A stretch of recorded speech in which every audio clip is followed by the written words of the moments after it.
Imagine standing at the edge of the known world. The year is 1621. Beneath your feet, black volcanic soil, still warm from the Earth's interior. Around you, the air is thick, sweet, almost narcotic. The smell of nutmeg drifting from groves that cover every hillside in a canopy so dense it blocks the sun. Somewhere below, the Banda Sea glitters in impossible shades of blue. Coral reefs visible 30 feet beneath the surface, unmoved by history. You are standing on the Banda Islands, 10 tiny specks of land scattered across the eastern Indonesian archipelago, so remote that for centuries most of the world did not believe they were real. And yet, these islands, totaling less than 180 square kilometers, were once the most valuable real estate on Earth. Nutmeg, mace, the two spices that came from nowhere else.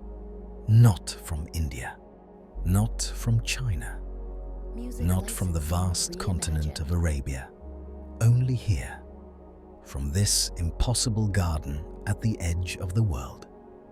Welcome to Banda Neira, 1621. Population approximately 15,000 people. By the end of this year, that number will fall to less than 1,000. This is the story of how the world's most desired commodity became the justification for its first modern genocide. To understand what happened in Banda in 1621, you must first understand what Banda was, because almost everything you believe about the spice trade is wrong. The Banda Islands were not a passive resource waiting to be plundered. They were, for centuries before any European ship arrived, a sophisticated trading civilization with their own merchants, their own legal codes, their own complex networks of commerce, stretching from the Persian Gulf to the Chinese coast. The first pillar of Banda's power was scarcity, so extreme it became mythological. Nutmeg and mace, the seed and the crimson lace that wraps it, grew nowhere else on Earth. Botanists have since understood why. The Banda archipelago sits in a precise microclimate of volcanic soil, equatorial humidity, and altitude that is extraordinarily difficult to replicate. Medieval Europeans received nutmeg through chains of Arab, Indian, and Malay traders so long that most buyers had no idea where it actually came from. The origin was deliberately concealed. The spice arrived at the docks of Venice or Alexandria wrapped in mystery. And mystery is the most powerful pricing mechanism ever devised. The second pillar was the Bandanese merchant class, the orang kaya. The name translates simply as rich men. But this does not capture what they were. The orang kaya were a council of merchant princes who governed the islands through a system of collective negotiation, not hereditary monarchy. They played competitors against one another. Portuguese against Javanese, Javanese against English, with extraordinary sophistication. They understood leverage. They understood that whoever controlled the nutmeg grove controlled the room. For more than a century, they held that control. The third pillar was the Banda Sea itself. These waters, treacherous to navigate and poorly charted, were a natural moat. Ships that did not know the currents ran aground on reefs. The distance from Europe, around Africa, across the Indian Ocean, through the Malacca Strait, and still further east, meant that any trading voyage required years and fortunes. Only those with extraordinary capital could attempt it. The sea was Banda's guardian. The fourth pillar was nutmeg's perceived value in Europe. In 1600, a pound of nutmeg in London was worth more than 3 cows. It was prescribed by physicians as a cure for plague, as a preservative for meat, as an aphrodisiac, and as a luxury spice that marked the table of a civilized man. Demand was inelastic. No matter what the price, European elites would pay it. When the Dutch East India Company, the VOC, the Verenigde Oostindische Compagnie, calculated the potential margin on Banda's entire nutmeg production, the number was staggering. The VOC was not a trading company in any familiar sense. Yes, it was the world's first joint stock corporation, authorized by the Dutch government to wage war, sign treaties, and exercise judicial authority. It arrived in Banda not as a merchant. It arrived as a sovereign, and the Orang Kaya, who had survived a century of Portuguese aggression, were not prepared for what came next. Walk with me through Banda Neira in the final months before the catastrophe. It is December 1620. The nutmeg harvest is coming. The air still smells of possibility. The harbour district is the economic heart of everything. Banda Neira's natural harbour is one of the finest in the eastern seas. Deep, sheltered by the circular rim of an ancient volcanic caldera, protected from the open ocean by the looming cone of Gunung Api, the volcano that still smokes on clear days and erupts with enough regularity that the islanders have developed their own theology around it. At the waterfront, praos, the shallow, fast outrigger canoes of the Banda Sea, sit alongside larger trading vessels from Java, Makassar, and Malacca. The dock smells of bilge water and salt fish, and the particular sweetness of nutmeg flesh, which rots quickly and must be processed the same day it is picked. Merchants argue prices in a creole of Malay, Bandanese, Portuguese, and Dutch. Children run between the crates. A Dutch soldier leans against a wall near the VOC warehouse, watching everything, logging nothing. The nutmeg groves cover the inland hills in layers of green, so thick the paths between the trees are perpetually dim. The trees themselves are extraordinary, tall, grey-barked, as with dark leaves and a fruit that splits open when ripe to reveal the seed, the nutmeg, wrapped in a bright red cage of mace. Harvesting is done by hand, with long poles tipped with baskets. The families who work these groves, the Bandanese commoners distinct from the Orang Kaya elite, have been doing this for generations beyond memory. They know each tree. They know its yield. They understand the grove as an ecosystem, not a factory. This knowledge, it turns out, is both their greatest asset and their greatest vulnerability. When they are gone, no one will know how to maintain what they built. The Orang Kaya council chambers sit in the upper town, behind walls that are more symbolic than defensive. The council meets in a structure that would look modest to European eyes, but carries enormous political weight. This is where the terms of every spice contract are negotiated, where alliances are ratified, where grievances are heard. The Orang Kaya have, in the years since the Dutch arrived, grown increasingly alarmed. The VOC keeps demanding what they call monopoly, the exclusive right to purchase all nutmeg at a price the Dutch set unilaterally. The Orang Kaya have refused. They have always sold to multiple buyers. Exclusivity would mean subjugation. So they have stalled. They have signed agreements and violated them. They have made counter-offers. They have appealed through Malay intermediaries to the English, who also want the nutmeg and have their own factory on Run, a tiny island to the west.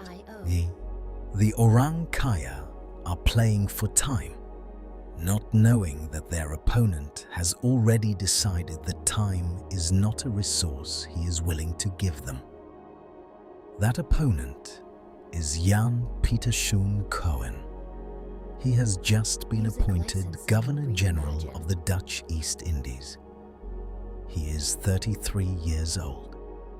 He believes, with the calm certainty of a man who has never questioned his own logic, that the Bandanese, by trading with the English and breaking VOC contracts, have forfeited any right to the protections normally accorded to human beings.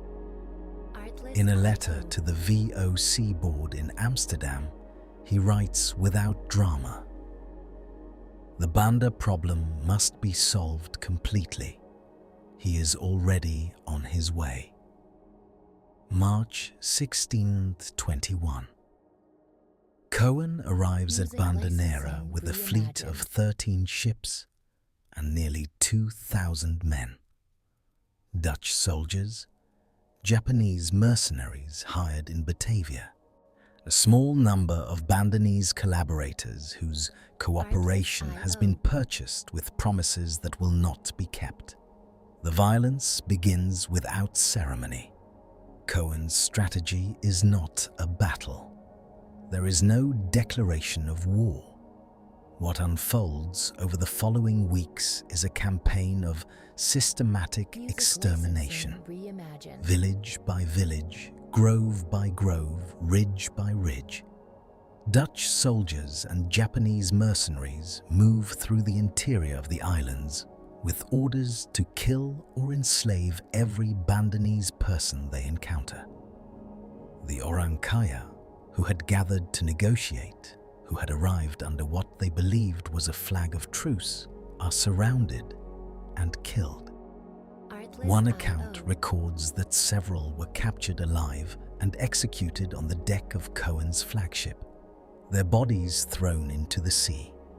The Bandanese fight. This is not recorded in most European accounts, because resistance complicates the narrative of inevitable conquest. But they fight with the weapons they have, which are not muskets and artillery, in forests they know better than any Dutch soldier. For weeks the outcome is not certain.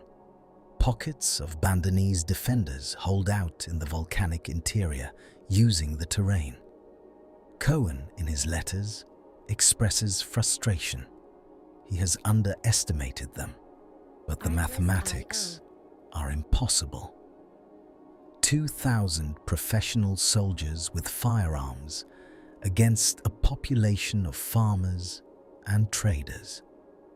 Those who cannot fight, the elderly, children, women, flee into the jungle where they die of starvation or fall from the cliff paths in the dark. Some escape by sea, paddling toward neighboring islands in small boats pursued by Dutch vessels. The ones who are caught are enslaved and brought back to work the very groves their families had tended for generations. The nutmeg trees, which the Bandanese have left in the interior, continue to fruit. The groves survive the massacre perfectly intact. By May of 1621, it is over. The islands that once held 15,000 people now hold fewer than 1,000, and most of those survivors are enslaved. The orang kaya are gone. The council chambers are empty. Banda Neira has become something that did not exist before in the eastern seas. A Dutch plantation colony worked by enslaved labor, producing a single commodity for a single corporation. What the VOC built on the ruins of Banda was, in its own terrible logic, spectacularly effective. The islands were divided into 68 perken, parcels of land granted to Dutch colonists called perkeniers, who were required to sell their entire nutmeg harvest to the VOC at fixed prices. The colonists did not work the land themselves. For that, they used enslaved Bandanese survivors, enslaved people brought from other islands, and eventually condemned criminals transported from Batavia. For a time, the VOC achieved the monopoly Coen had promised. Nutmeg prices in Europe were set in Amsterdam, not in the Banda Sea, and the margins were extraordinary. But the system contained its own dissolution. The Bandanese knowledge of the groves, which trees were healthy, how to maintain the soil, when and how to harvest, died with the people who held it. Yield per tree declined. The perkeniers, most of whom had no agricultural background, could not replace what had been lost. When the French managed to smuggle nutmeg seedlings out of the islands in the late 18th century and establish plantations in Mauritius and Grenada, the VOC's monopoly collapsed within decades. The Banda Islands today are home to around 20,000 people, most of them descendants of the enslaved populations brought in after the massacre, of later Indonesian migrants, and of a very small number of Bandanese who survived in the outer islands. The volcanic cone of Gunung Api still smokes. The nutmeg groves still produce. The old VOC fort, Fort Belgica, still stands on the hill above Banda Neira, its Dutch walls slowly being reclaimed by tropical vegetation.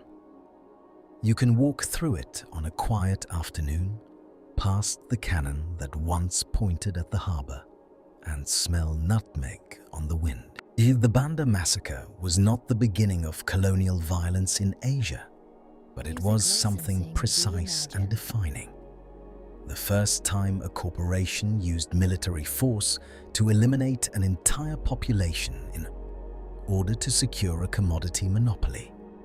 In its logic, its methods and its aftermath, it created the template, the business model, for every colonial extraction economy that followed.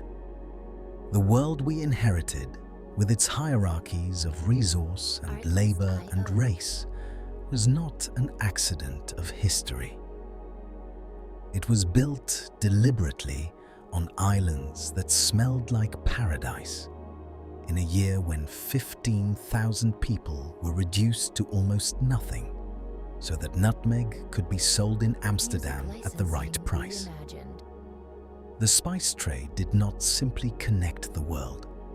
In Banda, it taught the world how to own it.